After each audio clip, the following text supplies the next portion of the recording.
على مرتفعات أغرب شلال ساخن في العالم، وبين طيات ينابيع باموكالي الدافئة ذات اللون الأبيض، عين على خريطة نزلت في مدرجات قلعة القطن التركية، إحدى أشهر المزارات السياحية في البلاد.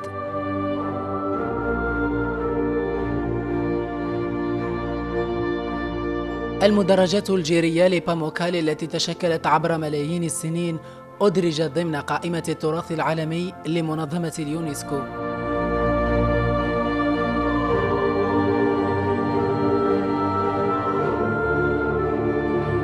تغطي المياه الدافئة المدرجات نظراً لتدفقها المستمر من الأعلى، ويعلل الباحثون الحلة البيضاء التي اكتست هذه الينابيع إلى تشبع المياه بمادة الكالسيوم، حيث تصل درجة حرارة المياه المتدفقة من الأعلى إلى قرابة 50 درجة مئوية.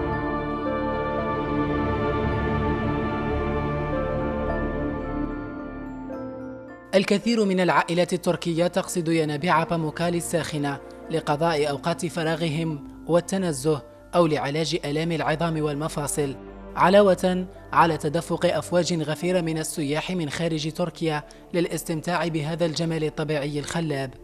لكن يتعين على السائح السير حافياً مع توخي أقصى درجات الحذر عند المشي على مدرجات الحجر الجيري الزلقة.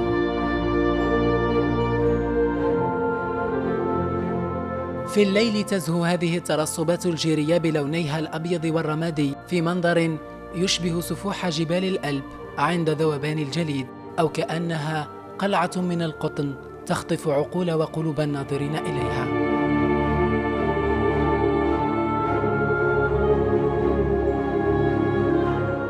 فقلعة القطن تأسرك بسحرها وزرقتها ودفئها، لتترك في روح كل زائر حب باموكالي.